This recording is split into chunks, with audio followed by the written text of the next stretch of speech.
Hello दोस्तों, कैसे हो आप सभी। दोस्तों आज मैं इस वाली वीडियो में सिखाऊंगा आपको चैप्टर 4 11th क्लास का बिजनेस सर्विसेज के बारे में कि बिजनेस की कितने सारे सर्विसेज होती हैं। लेकिन दोस्तों आप लोगों से रिक्वेस्ट करूंगा, अगर आप लोगों ने हमारी पुरानी वाली वीडियोस नहीं देखी हो चैप्टर 1, चैप्टर 2 और चैप्टर 3 की, आप लोग जाओ उन वाली वीडियोस को देखो। इसी वाले चैनल पर काफ़ी सारी वीडियोस हम लोगों ने अपलोड कर रखी है, क्योंकि उन वाली वीडियोस को देखोगे ना आपको एक बेस क्लियर हो जाएगा कि हाँ किस चैप्टर को किस तरीके से करना चाहिए। वैसे इस वाले चैप्टर का जो रिलेवेंसी है वो किसी और चैप्टर के साथ है नहीं, लेकिन फिर भी मैं एक बार के लिए आपको कहूंगा कि उन वाली वीडियोस को भी देखना, जिससे कि आपकी लर्निंग और ग्रोथ दोनों होगी। चलिए स्टार्ट करते हैं बिना किसी देरी के chapter number 4 business studies class 11th वालों के लिए।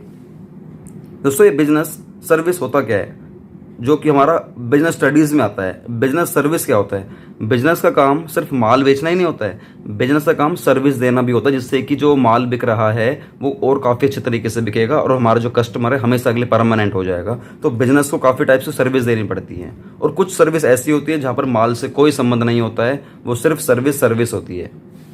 देखिए हम लोग इस वाले चैप्टर में क्या क्या सीखने वाले हैं, ये हमारे लर्निंग ऑब्जेक्टिव्स है। मतलब हम लोग जब सीखेंगे इस वाले चैप्टर में तो ये सब कुछ कवर करेंगे। लर्निंग ऑब्जेक्टिव्स में बहुत कुछ है, लेकिन ये सभी कुछ एक ही वीडियो में कवर हो पाना पॉसिबल नहीं है, तो हम लोग काफ़ी सारी वीडियोस में कवर करेंगे, छोटी छोटी वीडियो बनाकर। Meaning, features, classification of services, types of business services, banking services, types of banks, functions of commercial banks, insurance, principles of insurance, बहुत सारी वीडियोज़ है। तो इन सभी को हम लोग कवर करेंगे अलग अलग पार्ट्स बनाकर, और इन सभी वीडियोस की एक प्लेलिस्ट क्रिएट कर दी जाएगी इसी वाले चैनल पर। आपको कहीं ढूंढने की जरूरत नहीं पड़ेगी, जाना सीधा प्लेलिस्ट वाले सेक्शन पर, वहाँ पर चैप्टर सर्च कर लेना बिजनेस सर्विसेज। एक ही बार में सारी वीडियोस इस चैप्टर की उसी प्लेलिस्ट के अंदर हम लोग डाल देंगे। अब चलिए काम करते हैं, मीनिंग सीख लेते हैं। मीनिंग क्या है इसका? बहुत सिंपल है, आराम से सीखना। Service sector includes commercial firms. Service sector में ना पहली बात तो है कि हम लोग कमर्शियल फर्म्स को इंक्लूड करते हैं जो कि एंगेज्ड है किसी भी काम में, like banking, communication, transport, insurance, warehousing etcetera. मतलब हम लोग सर्विस सेक्टर में पहली बात तो याद रखना, हम लोग कमर्शियल फर्म्स को लेंगे जो पैसा कमाने का काम करती है। अब इसके अंदर हम लोग बैंकिंग सेक्टर को भी ले सकते हैं, कम्युनिकेशन को भी ले सकते हैं, ट्रांसपोर्ट को ले सकते हैं, इंश्योरेंस को ले सकते हैं, वेयर हाउसिंग को ले सकते हैं। अब आपको पता होना चाहिए बैंकिंग का काम सर्विस सेक्टर में कैसे आएगा। देखो बैंक का काम ना बहुत सारी सर्विस देना होता है, जैसे कि बैंक का काम लोन देना होता है। बैंक का काम ये होता है कि आपका पैसा डिपॉजिट, आपकी डिपॉजिट को एक्सेप्ट करती है, उसको फिर आगे कहीं री इन्वेस्ट करती है, वहाँ से कुछ पैसा कमाकर आपको कुछ पोर्शन देती है। आप चाहो तो बैंकिंग की सर्विस ले सकते हो, लॉकर फैसिलिटी ले सकते हो, कि अगर आपके घर में कोई ज्वेलरी वगैरह रखी हुई है तो आपको लग रहा है कि डर है कि घर में से वो ज्वेलरी वगैरह वो कोई मतलब चोर चोरी करके ना चले जाए, तो उस केस में आप बैंकों के पास एज ए सेफ्टी के तौर पर वहाँ पर एक लॉकर्स फैसिलिटी ले सकते हो। बहुत सारी सर्विस प्रोवाइड करते हैं। अगर आपको टाइम टू टाइम अगर आपको अपडेट होना है कि यार हाँ मेरा कितना पैसा वहाँ पर डिपॉजिट हो रखा है, अगर आपको कोई ई स्टेटमेंट वगैरह निकलवानी है तो आप उनको बोल सकते हो, आपको बैंक में जाने की ज़रूरत नहीं है, वो आपको घर बैठे बैठे ही आपको मेल कर देंगे। बहुत सारी सर्विस हैं। अगर आपको ऑटो लोन लेना है, होम लोन लेना है, किसी भी चीज़ का लोन लेना, आपको लोन प्रोवाइड करते हैं। ये सारी सर्विसेज हैं। इसी तरीके से कम्युनिकेशन भी एक सर्विस में आती है, जैसे कि अगर आपको किसी से बात करनी है, मतलब फ़ोन टू फ़ोन बात करनी है, मोबाइल टू मोबाइल बात करनी है, तो उस केस में आपके पास कोई ना कोई तो फ़ोन में सिम होगी ना, लाइक जियो की, एयरटेल की, एयरसेल की, वोडाफोन की, किसी की तो होगी। तो कम्युनिकेशन वाले क्या करते हैं, जैसे कि जियो है, आपने जियो की सिम ले रखी है, तो उसमें करते क्या हो, आपने अमाउंट पे करा जियो वालों को, तो आपको एक सर्विस मिल गई है। उन्होंने कोई आपको प्रोडक्ट नहीं दिया है, उन्होंने आपको सर्विस दी है कि यार ठीक है आप इसको यूज़ करो। और मतलब सर्विस मतलब ये है कि उनका ना कोई प्रोडक्ट नहीं लगता है, एक टेक्नोलॉजी से बनाई चीज़ें होती है ये। जैसे कि उन्होंने एक सॉफ्टवेयर क्रिएट कर रखा है जिससे कि आपको सर्विस प्रोवाइड होती है कि हाँ आप 600 रुपीज़ का ऑलमोस्ट रिचार्ज करवाइए और आपको फैसिलिटी मिल जाएगी कि आप पूरे 3 महीने या जितना का भी टाइम होता है, 84 डेज़ के लिए होता है, 90 डेज़ के लिए, जितना भी होता है आप कम्युनिकेट कर सकते हो। तो बहुत सारी फैसिलिटी है। उसी तरीके से ट्रांसपोर्ट की फैसिलिटी भी होती है।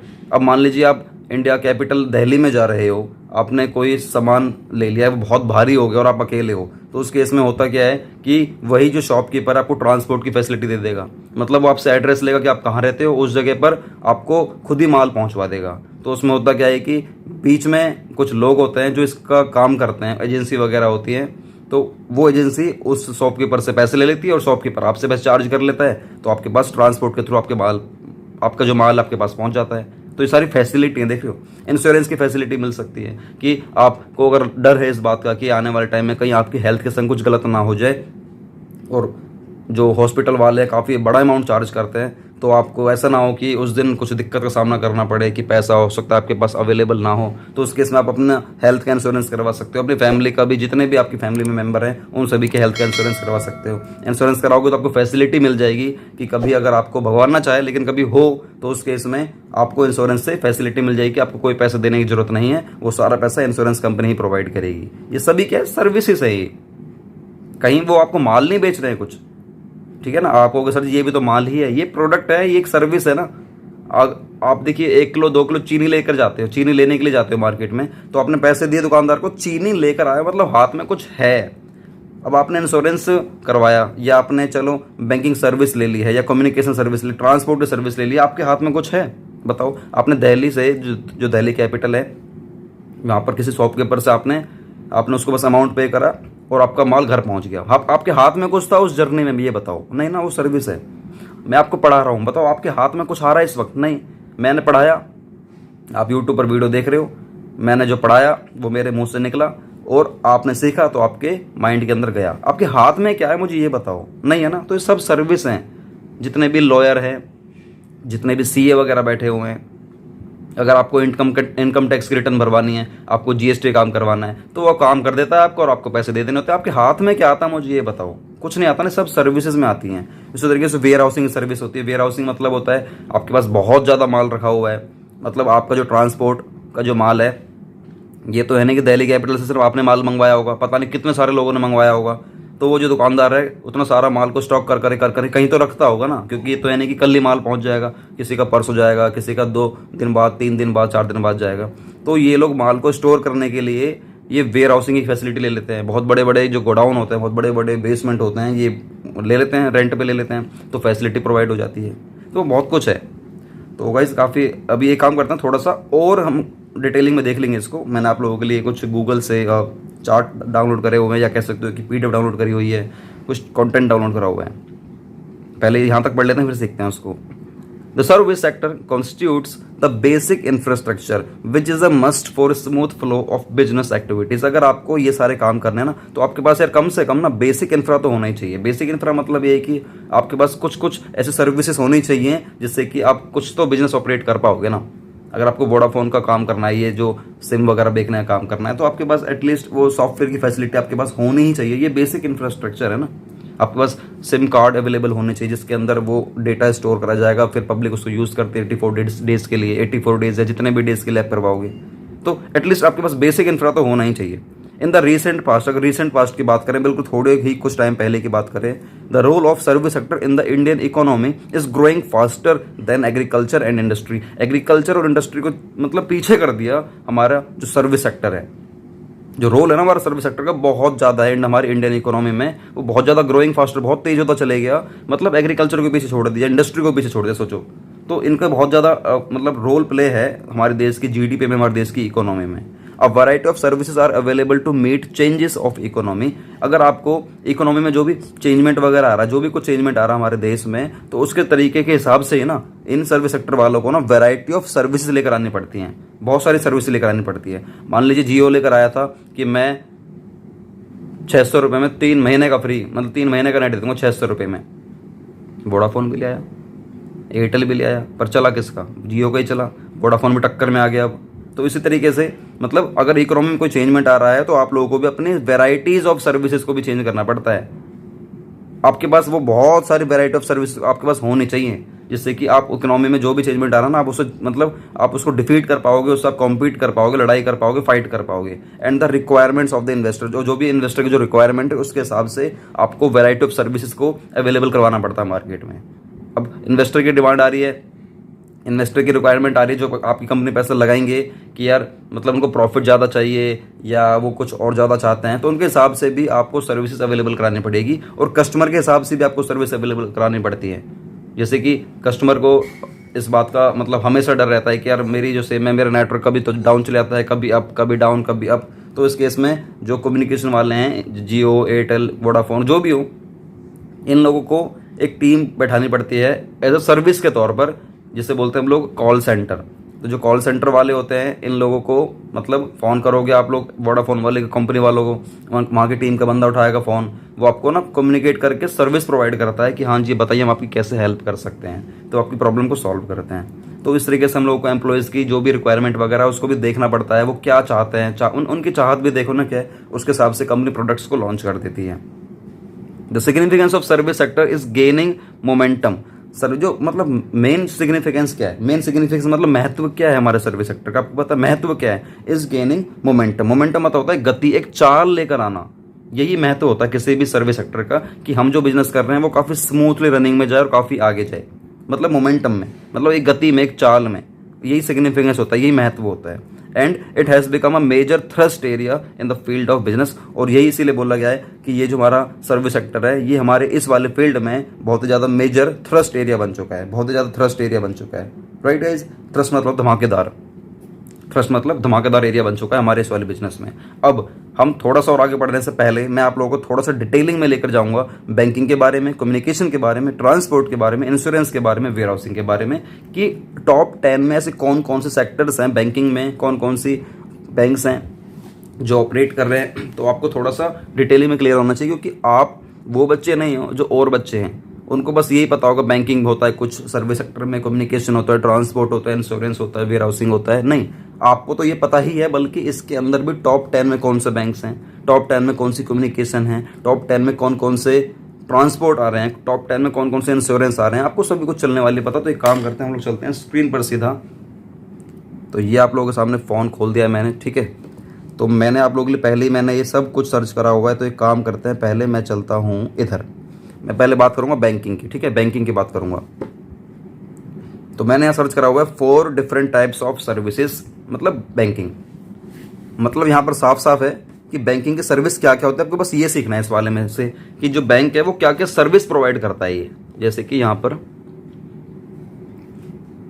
मैं आपको दिखाता हूँ, सीधा मेन बात पर आऊँगा। देखिए, different types of services bank accounts. अगर आपको इंडिविजुअल बैंकिंग लेना है इंडिविजुअल ले लो, ठीक है ना। चेकिंग अकाउंट्स, अगर आपको अकाउंट चेक कराने की फैसिलिटी लेनी है अकाउंट चेक कराने की फैसिलिटी ले सकते हो आप। सेविंग अकाउंट की फैसिलिटी ले सकते हो, डेबिट कार्ड की फैसिलिटी ले सकते हो, क्रेडिट कार्ड की फैसिलिटी ले सकते हो, इंश्योरेंस की फैसिलिटी ले सकते हो, वेल्थ मैनेजमेंट की फैसिलिटी ले सकते हो, बहुत सारी फैसिलिटीज ले सकते हो। आप यहाँ पर देख सकते हो मर्चेंट सर्विस की फैसिलिटी ले सकते हो, ट्रेजरी सर्विस की फैसिलिटी ले सकते हो। उसके बाद कोई डिजिटल आपको बैंकिंग करवानी है, एनईएफटी वगैरह, आरटीजीएस वगैरह करवानी, तो इसकी फैसिलिटी ले सकते हो। ऑनलाइन बैंकिंग वगैरह जैसे कि फोन पे, गूगल पे, भीम वगैरह, यूपीआई वगैरह से कोई अमाउंट ट्रांसफर करवाना है तो आपको बैंकिंग से बात करके आप इसकी फैसिलिटी भी ले सकते हो। मोबाइल चेक डिपॉजिट की फैसिलिटी ले सकते हो, टैक्स अलर्ट की फैसिलिटी ले सकते हो कि यार हमें टाइम टू टाइम अलर्ट करते रहा करो। ई स्टेटमेंट की फैसिलिटी ले सकते हो कि आपको हर महीने ही ई स्टेटमेंट निकलवानी होती है। वैसे तो generally at the end of the year he bank वाले देते हैं, लेकिन आप ई स्टेटमेंट की फैसिलिटी ले सकते हो। ऑनलाइन किसी भी बिल की पेमेंट करने की फैसिलिटी ले सकते हो। लोन्स की फैसिलिटी ले सकते हो, पर्सनल लोन की ले सकते हो, ऑटो लोन की, बोट लोन्स की, होम इक्विटी लाइन्स की, या आपके बिजनेस लोन्स की। बहुत सारी फैसिलिटीज़ है जो बैंक वाले प्रोवाइड करते हैं। हम यहाँ देखते जाओ कि कितने टाइप्स की फैसिलिटी होती हैं, ये सभी कुछ आप लोग इनसे ले सकते हो। तो ये मैंने आपको सिखा दिया बैंकिंग के बारे में कि कौन कौन से आप फैसिलिटी ले सकते हो। अब उसके बाद सिखाता हूँ आपको बैंक्स में कौन कौन से टॉप 10 के हमारे प्राइवेट बैंक्स चल रहे हैं इंडिया के 2021 के, और रिसेंट है 26 अप्रैल 2021 की, ठीक है। चलिए यहाँ पर देखिए, list of top 10 banks, private banks in India. मतलब हम लोग प्राइवेट बैंक की बात कर ही रहे हैं और इंडिया के टॉप 10 की बात कर रहे हैं, और उसके अंदर भी जो सबसे टॉप पर आता है ना उसका नाम है HDFC बैंक। क्या है? HDFC बैंक है, और लिखा है largest private bank in India. सबसे बड़ा बैंक हमारा HDFC बैंक है। उसके बाद आप यहाँ देख सकते हो, अब ध्यान से इसको ना याद भी करते जाना। HDFC बैंक हमारा प्राइवेट बैंक में आता है। ICICI bank, axis bank, Kotak Mahindra bank, IndusInd bank limited, yes bank limited, federal bank limited. देखो फेडरल बैंक लिमिटेड बहुत अच्छा बैंक है ये। IDFC bank first bank limited, south Indian bank limited, और एक है बंधन बैंक लिमिटेड, ठीक है ना। कितने सारे हमारे सारे प्राइवेट बैंक हैं। आप जो टॉप के 4-5 आप ये दिमाग में रख लो बस, HDFC, ICICI, एक्सिस, कोटक और इंडसइंड। येस, फेडरल और IDFC, साउथ इंडियन बैंक और बंधन बैंक आपको दिमाग में रखने की जरूरत नहीं है। और ये थोड़ा सा ना काम की बात है, थोड़ा ये सीखने वाली बात है, इसको भी सीख लेते हैं। देखो मैं ना बहुत डिटेलिंग में पढ़ा रहा हूँ, मैं जानता हूँ वीडियो लंबे बनते हैं, लेकिन आपकी जो नॉलेज है ना यार और उससे ना बहुत अलग होती है। और ये वाली वीडियो ये मत सोचना 11th में काम आएगी। अब अगर आप BCom करोगे या MCom करोगे या CA करोगे ना, वहाँ तक की लेवल की पढ़ाई करवा रहा हूँ मैं। बहुत डिटेलिंग में जा रहा हूँ, तो थोड़ा सा वीडियो में बने रहना, अपने आप को थोड़ा सा रोके रखना बस, ठीक है ना। The Indian banking system consist मतलब इंक्लूड करती है ऑफ 12 पब्लिक सेक्टर बैंक्स, मतलब 12 पब्लिक सेक्टर बैंक को इंक्लूड करती है, और जिसमें 21 हमारे प्राइवेट सेक्टर बैंक्स हैं, 49 हमारे फॉरेन बैंक्स हैं, और 56 हमारे रीजनल रूरल बैंक्स हैं, और 1562 मतलब 1562 हमारे अर्बन कोऑपरेटिव बैंक्स हैं, एंड 94,384 रूरल कोऑपरेटिव बैंक्स हैं। और इसके साथ साथ आप देख सकते हैं बहुत कुछ है यहाँ पर, ठीक है। अब list of top 10 best private banks in India आप लोगों ने पढ़ा था थोड़ी देर पहले। सबसे पहले हमारा एचडीएफसी आ रहा था, तो मैं थोड़ा सा ना एचडीएफसी के बारे में कवर करूंगा, बस थोड़ा सा करूंगा, ज़्यादा नहीं। एक और एचडीएफसी के बारे में पूरा ही कर लेता हूँ, बाकी और नॉन बैंकों के बारे में नहीं करूंगा, ताकि हम लोग अपनी पढ़ाई भी करेंगे ना। HDFC bank largest bank private bank in India. HDFC bank is the largest private bank in India by total sales during the year. मतलब हम कह रहे हैं सबसे बड़ा बैंक है, लेकिन किस चीज में? टोटल सेल्स में, जितना भी सेल्स करता है, ठीक है ना। It was amongst the first to receive an in principle approval from the Reserve Bank of India, RBI, जो कि बैंकों का बैंक है, उससे इसको इन प्रिंसिपल अप्रूवल मिली है। To set up a bank in the private sector में कोई बैंक भी सेटअप कर सकता है अपने आप से, तो इसको इन प्रिंसिपल ना अप्रूवल मिल चुकी है आरबीआई से, ठीक है। उसके बाद आप कह सकते हो, यहाँ पर देख सकते हो, ये मेन पॉइंट ना ये है, अगर आप लोग कभी शेयर मार्केट में आओगे, स्टॉक मार्केट में आओगे, तो ये सारी बातें सीखने आपको बहुत ज़्यादा जरूरी होती हैं। जो हमारा एचडीएफसी बैंक है, इसका जो रेवेन्यू है ना ईयरली, वो 1,05,161 करोड़ रुपए का है। इस पे जो एम्प्लॉय जो काम करते हैं ना, 98,000 एम्प्लॉय काम करते हैं। सोचो कितने लोगों को उसने जॉब दे रखी है। इसका जो नेम है NIM है वो 4.3% है, और जो कैसा है वो 48% है। ATMs इसके 13,160 है। इसके जो ब्रांचेस हैं करीब 5103 है, और ग्रॉस जो इसका NPA आता है वो 1.36% आता है, और जो इसका कस्टमर का बेस है, जो कस्टमर्स हैं इसके, वो हैं ओवर 49 मिलियन। सोचो कितना बड़ा बैंक है। और जो हमारा बैंक है ये इनकॉर्पोरेट हुआ था अगस्त 1994 में in the name of HDFC bank limited के नेम से। बस इतना ही पढ़ लो, इतना ही बहुत है। HDFC bank is the largest private bank in India by revenue and market capitalization, ठीक है। आप ना इसमें देखिए, आपने यहाँ पर देखा नेम इसका 4.3% है। नेम, ये नेम क्या है? NIM क्या है? आपको नहीं पता ना, एक काम करते हैं, चलो मैंने आप लोगों के लिए निकाल रखा है नेम के बारे में, ये रहा, ठीक है ना, ये रहा। What is name in banking, search कराता तो नेम के बारे में निकल कर आया। नेम मतलब होता है net interest margin. Net interest margin reveals the amount of money that a bank is earning in interest on loans compared to the amount it is paying in interest on deposits। मतलब name मतलब होता है net interest margin, कितना net मतलब कि कितना उसने तुम्हारे पैसों को यूज करके लोगों से पैसा कमाया और कितना उसमें से आप लोगों को दे दिया। तो वही कह रहा है, name is one indicator of banks profitability and growth, कि नेम ने कितना पैसा एग्जैक्टली कमाया लोगों से, वो होता है नेम, ठीक है। तो नेट इंटरेस्ट मार्जिन उसका कितना आया, कितना कमाकर कितना आपको दे दे, जो बचा उसका क्या बचा, हमारा नेम बचा। उसके बाद आप देख सकते हो, और यहाँ पर थोड़ा सा मैंने आप लोगों के लिए सर्च करा हुआ है कि पब्लिक सेक्टर के बारे में, कि पब्लिक सेक्टर बैंक भी होते हैं, कई लोगों ने पढ़ तो रखा है प्राइवेट बैंकों के बारे में। शेड्यूल्ड बैंक होते हैं, इनशेड्यूल्ड बैंक होते हैं, नेशनलाइज्ड बैंक होते हैं, प्राइवेट बैंक होते हैं, पब्लिक बैंक होते हैं, बहुत सारे बैंक होते हैं। तो थोड़ा सा पब्लिक सेक्टर बैंक के बारे में भी जान लो। तो यहाँ पर ये थोड़े से नेशनलाइज्ड बैंक हैं, इनके बारे में जानने की जरूरत नहीं है। बैंक हमारे नेशनलाइज्ड भी होते हैं, कि इंडिया लेवल के हिसाब से भी होते हैं। ये रहा ना top 10 nationalised banks in India 2021, ये नेशनलाइज्ड बैंक हैं, जैसे कि SBI, Punjab national bank, union bank of India, Canara bank, bank of Baroda, bank of India, central bank of India, Indian bank, Indian overseas bank और बैंक ऑफ महाराष्ट्र। ये सारे हमारे क्या है, पब्लिक बैंक है, नेशनलाइज्ड बैंक्स हैं इंडिया के 2021 के, ठीक है। इसमें जो मेन सीखने वाली बात है ये है, यहाँ पर आप लोगों के लिए निकाला हुआ है मैंने, बेस्ट पब्लिक सेक्टर मतलब PSU बैंक्स इन इंडिया 2021 के जो बेस्ट के जितने भी पब्लिक सेक्टर के बैंक है ना, वो ये हैं। और उसके बारे में ना जान भी लो कि किससे इसका क्या मर्जर हुआ था। मर्जर मतलब इन लोगों ने, मतलब ये पब्लिक सेक्टर बैंक है ना, तो ये जुड़ जाते हैं, कईयों को ना अपने अंदर ही संभाल लेते हैं। जैसे कि बात करते हैं state bank of India SBI, इसके जो नंबर ऑफ ब्रांचेस हैं वो 24,000 ब्रांच हैं। इसके जो नंबर ऑफ ATMs हैं वो 58,559 ATM है। सोचो यार, इसके ब्रांच हैं 24,000 तो ब्रांच ही हैं, और जो इसके ATMs है वो 58,559 इसके ATMs हैं। और इसका जो हेड क्वार्टर हमारे मुंबई में है। बात करते हैं पंजाब नेशनल बैंक की, बात करते हैं। इतना लंबा क्या लिखा हुआ है आपको बताता हूँ। PNB मतलब पंजाब नेशनल बैंक लिखा है, with merger of oriental bank of commerce से मर्ज हो गया है, मतलब ओरिएंटल बैंक ऑफ कॉमर्स को भी अपने अंदर ले लिया है, and United bank of India को भी अपने अंदर ले लिया है। और उसके बाद इसकी जो नंबर ऑफ ब्रांच बनी है वो है करीब 11,437 और जो इसके नंबर ऑफ ATMs हैं वो हैं 8,985 और जिसका हमारा हेडक्वार्टर है वो हमारा न्यू दिल्ली में।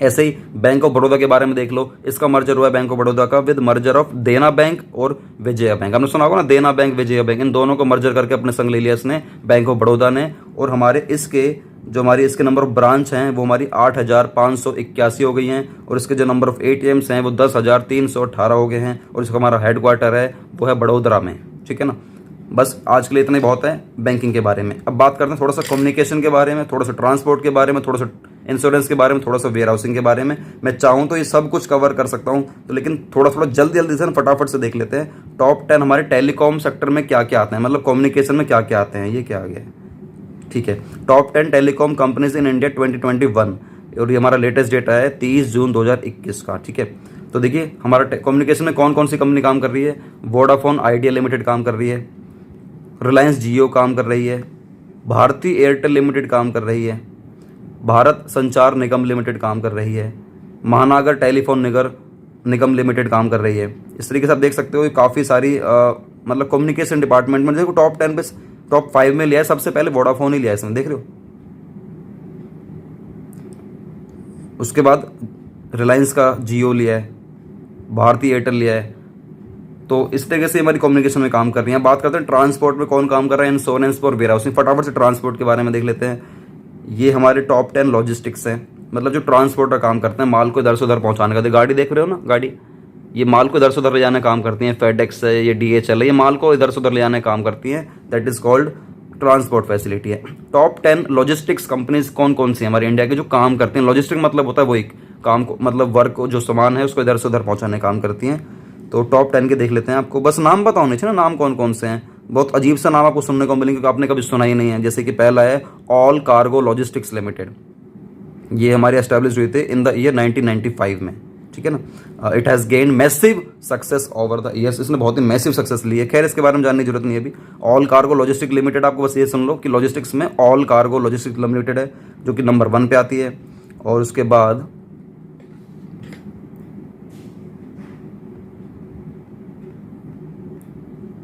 दूसरा है container corporation of India limited, container corporation of India limited. और थर्ड है DHL express India private limited. और हमारा फोर्थ है इसमें ब्लू डार्ट एक्सप्रेस लिमिटेड, आपने सुना होगा ना, ब्लू डार्ट काफ़ी फेमस है, blue dart express limited. 5th number पे है हमारी FedEx express TSCS India private limited. 6th number पे है गति लिमिटेड। 7th नंबर पे है transport corporation of India. 8th number पर है सिकल लॉजिस्टिक्स लिमिटेड। और 9th नंबर पर है हमारी अडानी लॉजिस्टिक्स कंपनी, अडानी वालों का है। और 10th है हमारा गेटवे डिस्ट्रीपार्क लिमिटेड, गेटवे डिस्ट्रीपार्क लिमिटेड। दोस्तों ये हमारे टॉप 10 के हमारी लॉजिस्टिक्स कंपनीज हैं जो कि ट्रांसपोर्ट का काम करती है, माल को इधर से उधर पहुंचाने का। उसके बाद बात करते हैं हमारे इंश्योरेंस की बात करते हैं कि हमारे इंश्योरेंस में भी कौन कौन सी कंपनी जो कि इंश्योरेंस से काम करती हैं, सब कुछ मैंने आप लोगों ने निकाल के रखा हुआ है। देखिए top 10 insurance companies in India in 2021। पता है इस समय आपको क्यों करवा रहा हूँ, आपकी नॉलेज औरों से बहुत हटकर बहुत अलग हो जाएगी। अब आपको पता है कि इंश्योरेंस में भी कौन कौन सी कंपनी काम करती है, नंबर 1 पे कौन है, 2 पे कौन है। HDFC बैंक के बारे में सीखा आपने, उसकी ब्रांच कितनी है, उसके नंबर ऑफ ATMs कितने हैं, उसका हेडक्वार्टर कहाँ पर है, सब के बारे में इतना डिटेलिंग में सीख रहे हो। और बच्चों की ऐसी नॉलेज है ही नहीं, मतलब ये नॉलेज ना सिर्फ CA वालों को पता रहती है। सोचो आप CA वाली नॉलेज ले रहे हो और CA में इसी तरीके से पढ़ाई करनी है आपको। स्कूलों में जिस तरीके से पढ़ाते हैं इस तरीके से तो स्कूल में कभी पढ़ाते ही नहीं है, तो इसलिए बच्चा ज़्यादा पनप नहीं पाता है, फिर CA में दिक्कत आती है। इसलिए मैं आपको ट्रेनिंग जो दे रहा हूँ CA वाली दे रहा हूँ, तो थोड़ा सा डटे रहना। बस मैं बार बार ये बोलता हूँ क्योंकि लंबी वीडियो जाती है, बच्चा शायद कभी कभी चले जाता होगा, इसको लगता होगा यार क्या हो रहा है, मतलब इतनी डिटेल में आपको कभी स्कूल वालों ने करवाया नहीं, क्योंकि उनको आपसे कोई मतलब नहीं है कि आप ज़िंदगी में कितना आगे जाना चाहते हो। मैं चाहता हूँ हमारे बच्चे सारे के सारे CA करें, CA CS CMA बड़ी बड़ी प्रोफेशनल डिग्रियाँ करें, क्योंकि BCom MCom में कुछ नहीं रखा। आप लोग BCom कर लोगे, MCom कर लो, क्या कर लोगे उससे, कुछ नहीं करोगे। 10,000 की भी जॉब हाथ में नहीं आएगी, उससे बढ़िया तो एक छोले वाला कमा लेता है। ठीक है, टॉप 10 इंश्योरेंस कंपनी कौन कौन सी देख लीजिए। पहला है मैक्स लिमिटेड, मैक्स, बस ये आप लोग सिर्फ ये सीखो कौन कौन सी कंपनी होती भी है इंश्योरेंस में। मैक्स लिमिटेड है, Tata AIA life insurance company है। 3rd है HDFC वालों का, ये HDFC लाइफ। फोर्थ है ICICI प्रूडेंशियल है, फिफ्थ है life insurance corporation of India, sixth है Reliance life insurance companies, seventh है SBI life insurance company, eighth है Bharti AXA life insurance company, और नाइन्थ है आदित्य बिरला सन लाइफ, और टेंथ है हमारा एक्साइड लाइफ इंश्योरेंस कंपनीज। दोस्तों ये हमारी टॉप 10 की इंश्योरेंस कंपनीज हैं। आप चाहो तो इनमें से किसी से भी करवा सकते हो, पहले देख लेना कौन सी कंपनी कैसी है, क्योंकि आप लोग जब इंश्योरेंस करवा लेते हो अपने किसी भी चीज़ का, हेल्थ का हो या किसी भी चीज़ का हो, तो ये बाद में क्लेम पास करने में थोड़ी दिक्कत करती हैं। तो एक बार क्लियर करवा लेना कि किस किस चीज़ का ये क्लेम पास करते हैं, सभी चीज़ें क्लेम पास नहीं करते हैं ये, ठीक है। उसके बाद वेयर हाउसिंग की फैसिलिटी आप लोग खुद सर्च कर लेना वेयर हाउसिंग के बारे में कि क्या क्या हम लोग वेयर हाउसिंग में कवर करते हैं। अब गाइज आज की वीडियो में हम लोगों ने सिर्फ इतना ही सीखा है कि एग्जैक्टली ये बिजनेस सर्विस होती क्या है। तो हम लोग मिलेंगे कल नेक्स्ट वीडियो में, हम लोग सीखेंगे बाद में नेक्स्ट वीडियो में कैरेक्टरिस्टिक्स और फीचर्स या नेचर्स ऑफ सर्विस के, सर्विस के फीचर्स क्या होते हैं। हम लोग फीचर्स कवर करेंगे, ठीक है ना, बहुत अच्छे तरीके से कवर करेंगे फीचर्स। और थोड़ा सा ये भी देख लेंगे उसी वाली वीडियो में difference between goods and services, goods और सर्विसेज में क्या डिफरेंस होता है, ये भी कवर करेंगे हम लोग उस वाली वीडियो में। तो बस मिलते हैं हम लोग नेक्स्ट वीडियो में गाइस, तब तक के लिए हमारे संग बने रहना। और आप लोगों ने अगर लास्ट तक वीडियो देखी है ना, तो याद रखना आप उन बच्चों से बहुत अलग हो जो बच्चे अपनी ज़िंदगी को बर्बाद करने में लगे हुए हैं। आप लोग अगर मेरी वीडियो देख रहे हो तो मैं उम्मीद करूँगा आप लोगों ने बहुत कुछ सीखा होगा। जो भी कुछ सीखा आप लोगों ने नीचे बताओ कमेंट बॉक्स में, कमेंट करना 2-3 लाइनों का, जिससे कि थोड़ा सा मोटिवेशन मिलेगा। जो भी चीज़ें अच्छी लगी आपको इस वाली वीडियो में सब लिखना कमेंट बॉक्स में। और कुछ गलत कमेंट मत करना कि किसी टीचर्स की बुराई करोगे कि आपके स्कूल में ऐसे नहीं कराते, वैसे नहीं कराते, ऐसा होना चाहिए, वैसा होना चाहिए। मतलब पॉलिटिक्स से के रिगार्डिंग कोई भी ऐसा क्वेश्चन नहीं उठना चाहिए।